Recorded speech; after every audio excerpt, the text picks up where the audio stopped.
With the nicer weather here, a lot of people are starting to work on their gardens and their yards and get everything ready for another season of growing and playing outside and spending time with their family. When I lived in the city, front yards were a big deal. They were the representation of yourself.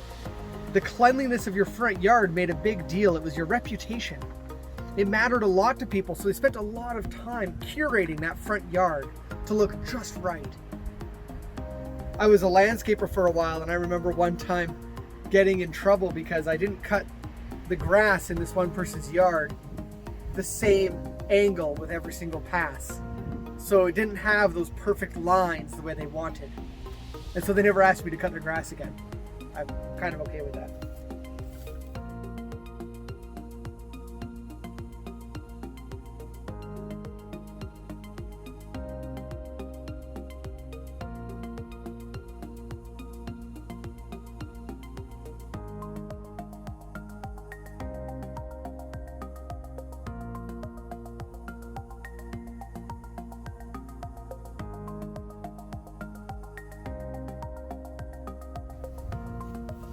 In James chapter 4, there's this line where James writes, and it's really powerful. He says, "You adulterous people, don't you know that friendship with the world is enmity with God?" Enmity is like violence, like great conflict.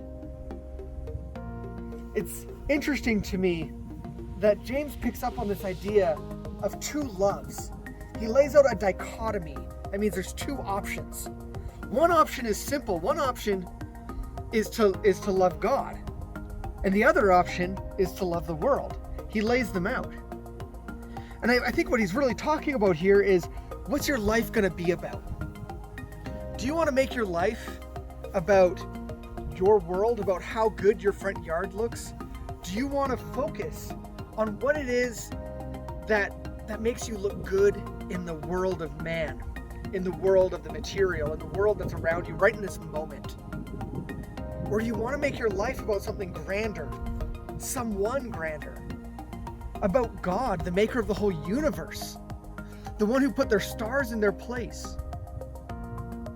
James goes on to say, in that same passage, he eventually says, humble yourself.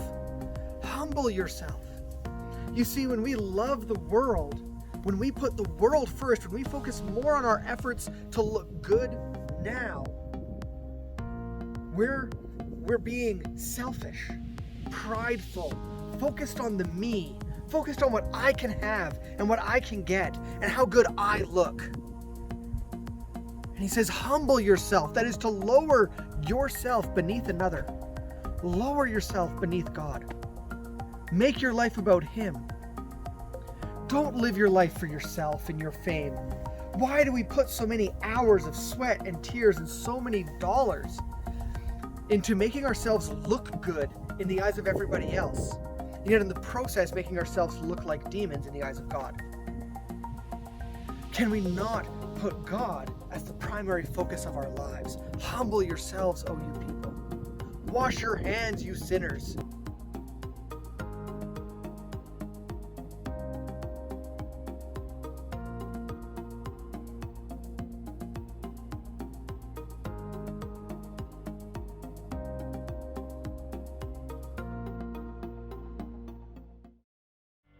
So I'd like to encourage you, there really is a dichotomy.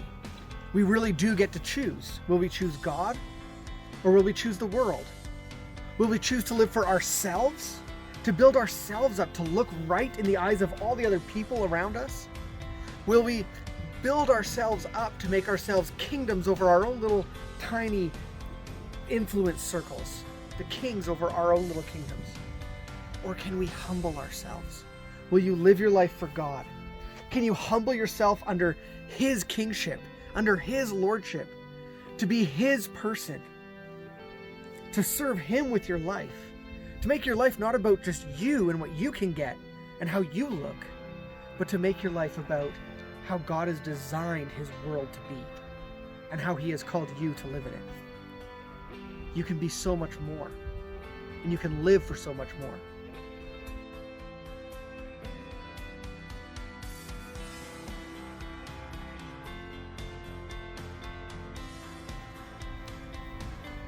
Normally we live in messy lives, lives that kind of have this chaos around them, and we busy ourselves with all kinds of activities like sports or extra schoolwork, or maybe it's a job or work.